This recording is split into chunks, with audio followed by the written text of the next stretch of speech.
More people are making the switch to a plant-based diet, citing health benefits like lower blood sugar levels. We talk about its pros and cons with sports nutritionist Arms Villahermosa. Arms, thank you so much for joining us. Why should we get into plant-based diets? What are the benefits? Thank you for asking. This is basically the simplest yet the foundation and the healthiest diet you can ever have, because this type of diet, when you get your carbohydrates from plants, when you get your good carbs, it's also from plants. And contrary to the belief of others, you get the high protein from processed meat or lean meat. No, actually, you get the first source of protein from plants. So these are one of the misconceptions that we were able to really justify, and we were able to show lab results also from many years of researches and then applied here in our country.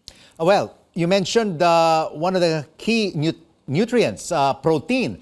If we get into a plant-based diet, will we also get enough calcium, iron, and vitamin B12? More than enough. Even a rice got a protein. All other greens, different colors of vegetables, it really has high protein. What we get to build our muscle is amino acid from the protein. It's not really from how much gram of protein you get from the lean chicken, beef, or pork. No, it's a wrong information. We need the amino acid, and only plants can really derive or take the nitrogen from the air, convert it into the amino acid. Then the first source of protein would be from the plants, and then the plants are being eaten by animals. That's why animals got their amino acid.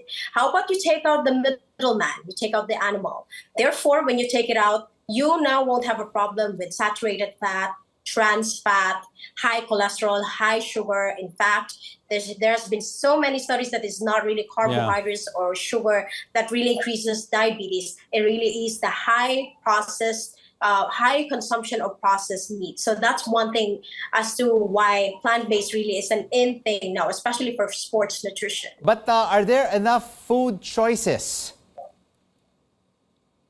I'm sorry, are there enough plant-based food choices? Sure. You know what? We just have to relearn it, because we have been trained about Pinggan Pinoy. You don't have to be full-fledged plant-based dieter. The fact that you have rice, kanin, and ulam, then you just add, like, you chop suey, as simple as different colors of carrots, broccoli there, kangkong, you put okra. The simplest vegetables, when combined together, not just tofu or beans, because that's also one of the misconceptions, but when you combine them together, then they're able to give vitamins and minerals to our organs that can really benefit us, not even having to have a problem with chronic illnesses like what I said, heart failure and diabetes. But Arms is plant-based food for everyone, kids, adults, and seniors.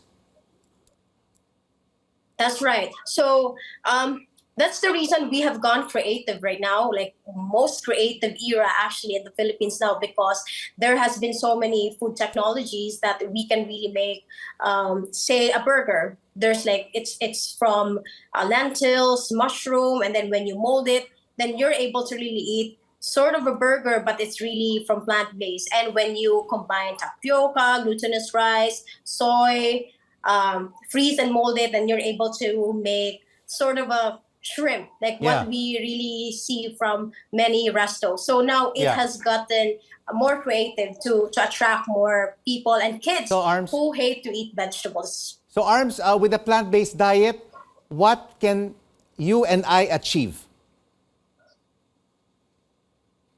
Oh, strength-wise, you'll definitely achieve it. Lowering cholesterol week by week, you'll also get to see that. And especially, let me talk about, as a sports nutritionist, we handle clients also that are athletes who always have lab results week by week. They will never continue the diet unless they see lab results that prove their strength and endurance, and then the clarity, the taking away of the blockage in the arteries, the blood sugar, the cholesterol, all these can be found in the lab result. That is why they have been doing it. All right.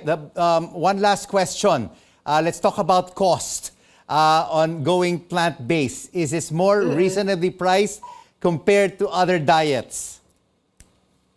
Right, I know why you asked that, Sariko, because so many people thought that say vegetarian or being vegetarian or vegan, plant-based diet, or it has to be expensive. Actually, no.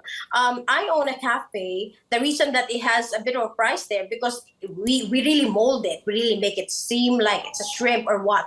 But go back to the basic of really understanding Pinggang Pinoy.